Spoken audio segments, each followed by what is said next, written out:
Baiklah anak didik kami, kita akan melanjutkan materi pelajaran kita tentang perdagangan antar negara atau sering dikatakan ini perdagangan internasional.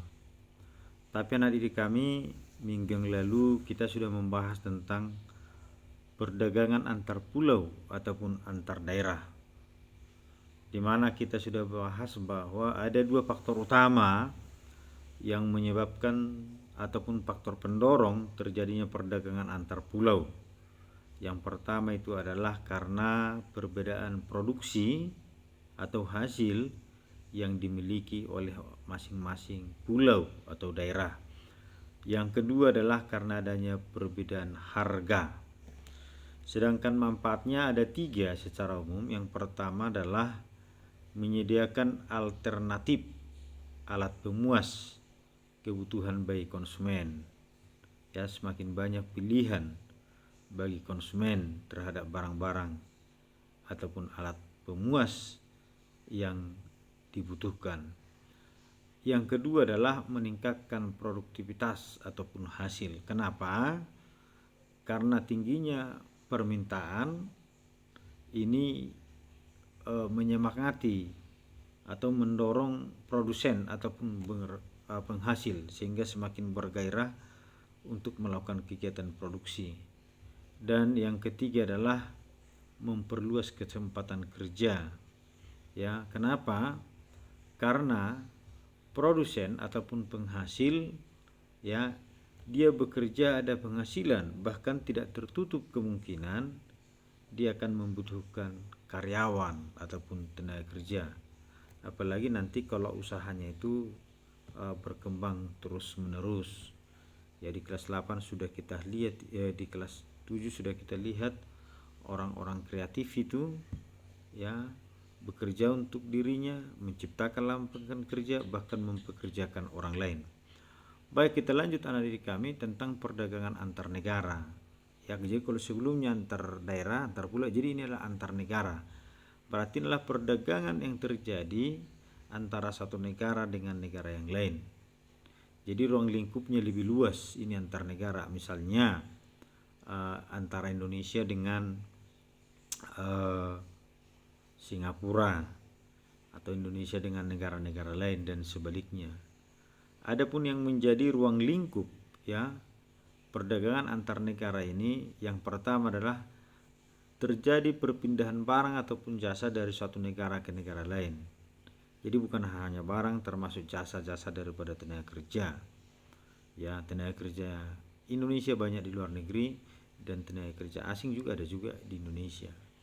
Kemudian perpindahan modal, kapital ataupun investasi asing ya dari luar negeri ke dalam negeri dan sebaliknya. Ya, investasi Indonesia, orang-orang Indonesia juga di luar negeri. Investasi itu adalah modal usaha, ya. Kemudian perpindahan tenaga kerja dari satu negara ke negara lain, itu jasa tadi sudah Pak jelaskan. Kemudian perpindahan teknologi, yaitu dengan mendirikan pabrik-pabrik di negara lain.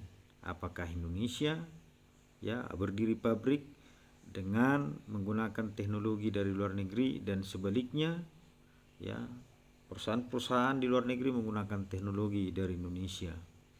Kemudian penyampaian informasi tentang kepastian adanya bahan baku dan pangsa pasar, ya, daerah pemasaran. Baik, sedangkan aktivitas perdagangan antar negara itu dilakukan melalui ekspor dan impor, ya. Kalau dalam negeri kan jual beli, tapi kalau di sini namanya ekspor dan impor. Apa itu ekspor? Saya yakin anak didik kami sudah banyak yang paham itu.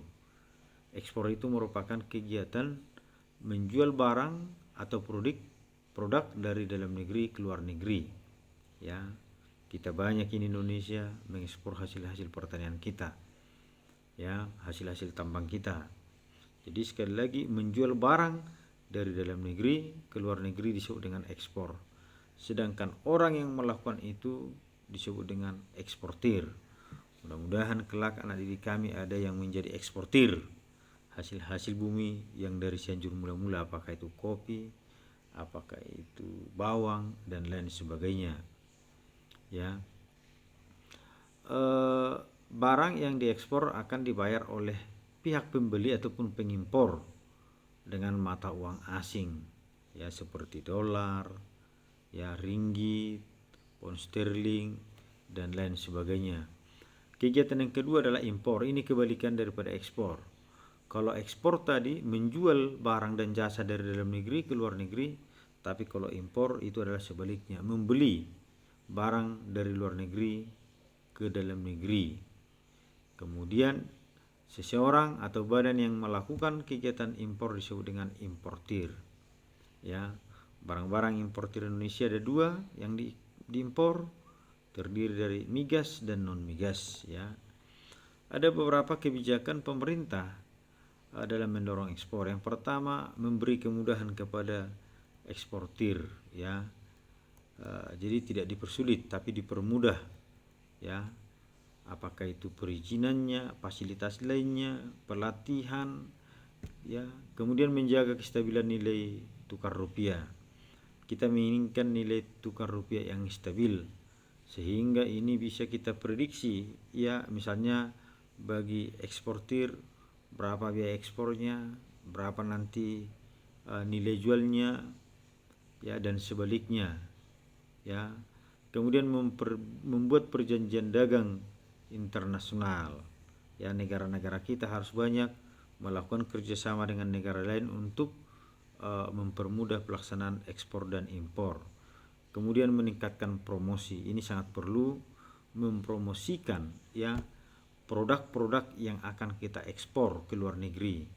Ya, apalagi saat ini promosi itu cukup mudah dengan kemajuan teknologi informasi dan komunikasi ini.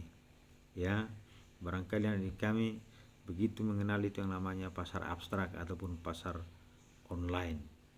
Ya, ada beberapa faktor yang mempengaruhi ekspor. Yang pertama adalah keadaan pasar di luar negeri. Ya, keadaan pasar di luar negeri itu harus dikuasai itu. Ya, bagaimana kebutuhan luar negeri terhadap barang yang mau kita ekspor itu.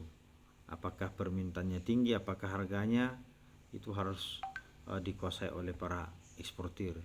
Kemudian eksportir harus ulet, ya, harus gigih untuk menangkap peluang pasar. Harus bisa melihat negara-negara mana saja yang membutuhkan barang-barang yang mau kita ekspor.